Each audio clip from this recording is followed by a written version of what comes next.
हमारे बीच हैं राज्यसभा सांसद हरनाथ सिंह यादव जी, जो कि बहुत लंबे अरसे से पूर्व में मैनपुरी के प्रभारी भी रहे हैं और उनके नेतृत्व में ही 2019 का मैनपुरी लोकसभा का चुनाव भी लड़ा गया, जब वो प्रभारी हुआ करते थे। आइए उनसे बात करते हैं। वर्तमान में जो मैनपुरी में लोकसभा का उपचुनाव होने वाला है, उसकी नामांकन प्रक्रिया शुरू है। क्या कुछ वहाँ आंकड़े कहते हैं और क्या इस बार बीजेपी मैनपुरी सीट को अपने पाले में ला पाएगी? इन्हीं मुद्दों पर डिस्कस करते हैं राज्यसभा सांसद हरनाथ सिंह यादव जी से। जी सर, बताइए, मैनपुरी का जो उपचुनाव हो रहा है, क्या आकलन है आपका, क्या कहते हैं? देखिए, मैं मैनपुरी का 3-4 वर्ष तक प्रभारी भी रहा हूँ। 2019 के चुनाव में मैं प्रभारी था। इससे पहले मैं आगरा मंडल का संगठन मंत्री था, बहुत लंबे अरसे तक रहा। तो मैनपुरी के चप्पे चप्पे से मैं वाकिफ़ हूँ। प्रत्येक गांव के, प्रत्येक विधानसभा का, लोकसभा का मुझे पूरी तरीके से संज्ञान है। आमतौर से हम मैनपुरी लोकसभा 3.5 लाख 4 लाख मतों से हारते थे। पिछली बार जब मैं मैनपुरी का प्रभारी था तो वहाँ के पूरे सभी हम अपने नेताओं को, कार्यकर्ताओं से संपर्क किए और समाजवादी पार्टी की जो विजय थी, जबकि माननीय मुलायम सिंह जी यादव खुद लड़ रहे थे, विजय सिमट करके मात्र 94,000 रह गई।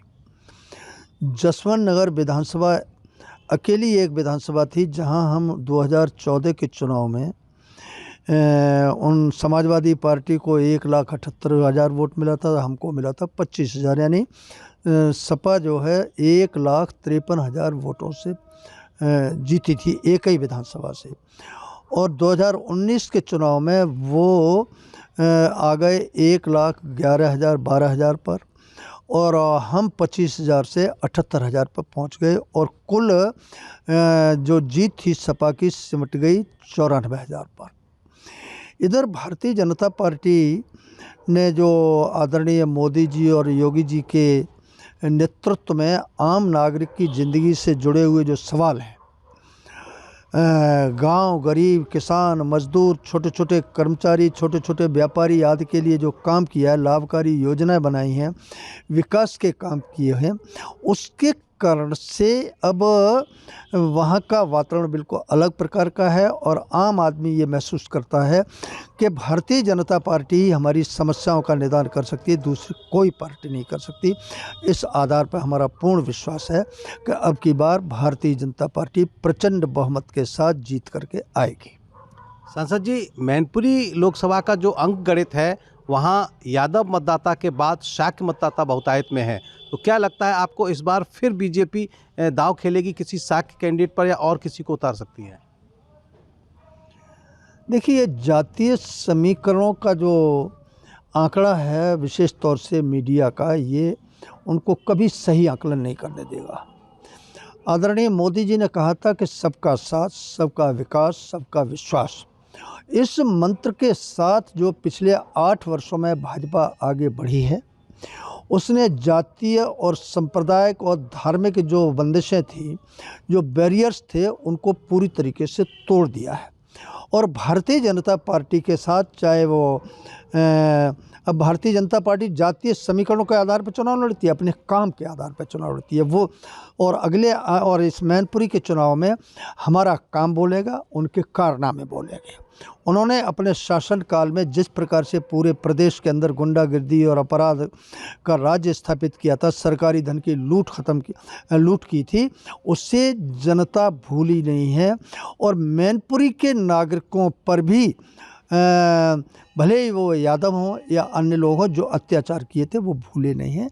इसलिए भारतीय जनता पार्टी को संपूर्ण समाज का, चाहे हिंदू हों, चाहे मुसलमान हों, चाहे किसी भी जाति बिरादरी को, या यादवों का पिछली बार हमको जम करके वोट मिला था। हम जसवंत नगर में इतना हमने जो उछाल लिया, 25,000 से लेकर 78,000 पर पहुंच गए, तो केवल यादवों का वोट मिला। तो वह पूरे लोकसभा क्षेत्र, तो हमारा पूर्ण विश्वास है कि हमको सबका वोट मिलेगा। बाकी की जातियां जातिवादी राजनीति करती हैं, परिवारवादी राजनीति करती हैं। मैं समाजवादी पार्टी के लोगों से पूछना चाहता हूं कि उन्हें कोई कार्यकर्ता क्यों नहीं मिलता। मैनपुरी लड़ेंगे तो वो लड़ेंगे, बदायूं लड़ेंगे तो वो लड़ेंगे, आजमगढ़ लड़ेंगे तो वो सारे प्रदेश की सीटें वही फिरोजाबाद लड़ेंगे तो वो लड़ेंगे। क्या इन चारों जनपदों में भारतीय जनता वो समाजवादी पार्टी के पास कोई वहाँ का स्थानीय नेता नहीं है जो इस चुनाव को लड़ सके?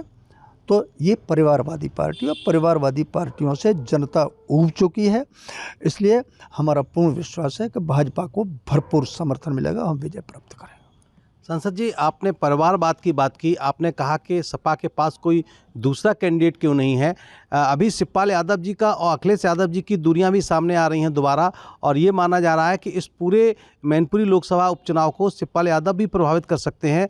कल भी पूरा सैफई परिवार साथ था, शिवपाल यादव नहीं दिखाई दिए, तो इसको आप राजनीतिक दृष्टि से कैसे देखते हैं? क्या शिवपाल यादव की जो दूरियाँ हैं अखिलेश से, उसका फ़ायदा बीजेपी को मिल सकता है?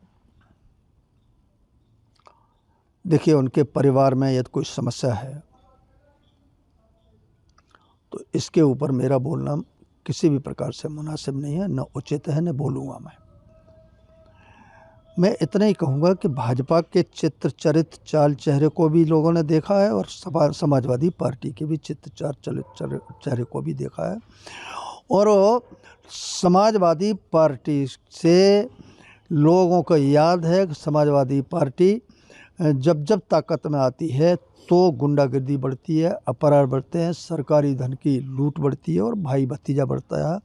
और भाजपा आती है तो वो सबके कल्याण का काम करती है। इस आधार पर हम चुनाव लड़ रहे हैं। उनकी परिवार की क्या समस्या है, इससे हमें कुछ भी लेना देना नहीं है। आपने कहा परिवार की समस्या उनकी निजी समस्या है, इससे कुछ लेना देना नहीं है, लेकिन हमने देखा फिरोजाबाद का जो चुनाव हुआ था पिछली बार, उसमें शिवपाल यादव की वजह से ही वहाँ समाजवादी पार्टी के कद्दावर नेता को हारना पड़ा। क्या ये कहीं मैनपुरी में भी तो इसका असर इस तरह का नहीं होगा? देखो, इतना तो स्वाभाविक है कि चाहे परिवार हो, चाहे संगठन हो, चाहे पार्टी हो, कहीं पर भी दरारें होंगी तो दरारें नुकसान तो पहुंचाती हैं। इसमें तो ये तो स्वाभाविक है। तो चाहे फिरोजाबाद हो, चाहे मैनपुरी हो या अन्य क्षेत्र हो, कहीं पर भी यदि परिवार में, संगठन में, कहीं किसी के भी में भी दरारें होंगी तो निश्चित तौर से वो नुकसान पहुंचाएंगे। सांसद जी, आपने मैनपुरी को बहुत करीब से देखा है, जैसा आपने बताया कि गांव-गांव, कस्बा और वहाँ की सारी विधानसभाओं की आपको जानकारी है, तो क्या कहना चाहेंगे? बीजेपी ये सीट एक बहुत अरसे बाद, जैसा कि हमेशा से जो है वहाँ बीजेपी नहीं जीती है, तो इस बार क्या बीजेपी वापस ले पाएगी? देखिए, लोग कहते थे आजमगढ़ उनका गढ़ है, लोग कहते थे रामपुर उनका गढ़ है, लोग कहते हैं आज मैनपुरी उनका गढ़ है, तो हमने आजमगढ़ तोड़ दिया। हम इसको भी, मैनपुरी का भी नया इतिहास रचने जा रहे हैं और समाजवादी पार्टी बुरी तरीके से हारेगी, भाजपा जीतेगी। तो ये थे राज्यसभा सांसद हरनाथ सिंह यादव जी, जिन्होंने साफ कहा कि जैसे आजमगढ़ का गढ़ तोड़ दिया, जैसे रामपुर का गढ़ तोड़ दिया, उसी तरह से मैनपुरी का गढ़ भी इस बार ढहने वाला है और वहाँ पर बीजेपी भारी बहुमत के साथ विजयी होगी। राकेश भदौरिया, एबीपी गंगा, एटा।